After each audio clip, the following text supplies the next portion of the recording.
Hello, everyone. We continue our knowledge sharing mission through a series of interviews with marketing leaders from all over the world. And we are thrilled to have Dan with us today. Hi, Dan. Hi there. So I'm Dan Gray, the head of content marketing at Blick Rothenberg. Can you give us a one-sentence company description of Blick Rothenberg? Blick Rothenberg is an accountancy practice that specializes in complex tax and audit, and we're well known for our work with high net worth individuals, entrepreneurs, and international businesses. Can you describe the role of head of content marketing in one word?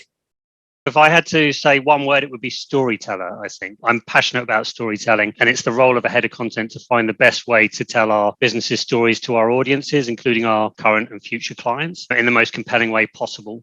People consume information in a variety of different ways. And so to make sure that our stories resonate with as many of our audience as possible, I need to use a range of channels in my role, including the written word, audio, visual, video, and put them into both digital and physical assets or experiences. But not only do we need to tell our stories in the right way, but it's my role to ensure that we tailor the experience for each person based on where they are, who they are, and where they are in their buying journey with us. What current challenges are heads of content marketing facing right now?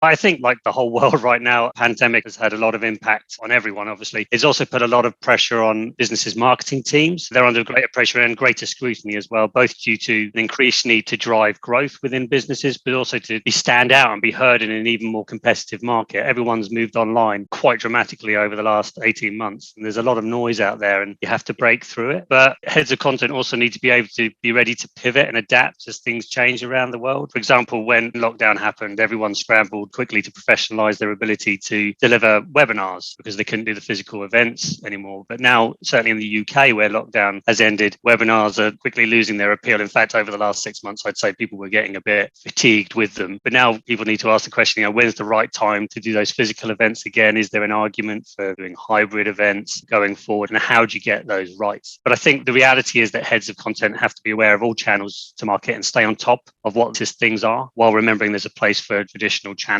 Anyone in content has to have the right core skills, the storytelling expertise and the ability to craft good content. But you can't just create that. You have to know how to get it to the right people and make sure that they can engage with it.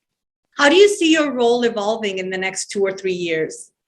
Well, I'm currently embedding content and storytelling in Blick Rothenberg at the moment. It's a huge opportunity to create potentially storytellers out of the 600 plus members of staff that we've got and get our messages out into the world, which is very exciting. They'll tell others how to tell their stories, and the impact will hopefully get even bigger. I also have the opportunity to work really closely with our talented head of digital marketing, Michael Bolton. And together we're exploring new ways and new channels to get our content out there and to get people to engage with them. So that's going to be a pretty exciting journey along the way as well. And I guess in my ultimate ambition over the 3 years is I see us having a team of content specialists who are market recognized for the quality of the content we produce, and to have other people telling our stories rather than it just being us telling our business's stories, because that's the proof that the story's really landed. If you can make sure that a story is understandable, memorable, and most of all, repeatable, that's how you create impact. And speaking of others, what career advice would you like to share with other heads of content marketing? I think, first of all, be willing to experiment. People look to you to suggest the best way to get their stories across.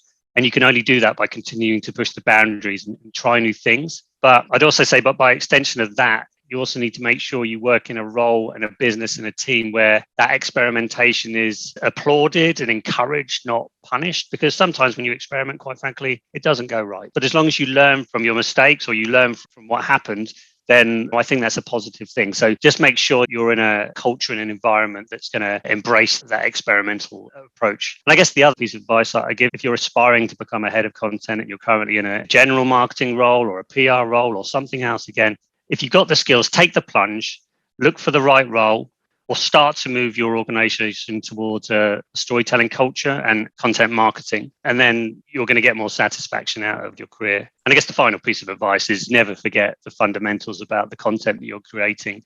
At the end of the day, you've always got to ask yourself the question when you're creating anything, what is it you want your audience to feel, understand, and do? And as long as you remember that, everything you create is going to resonate and achieve results for your business.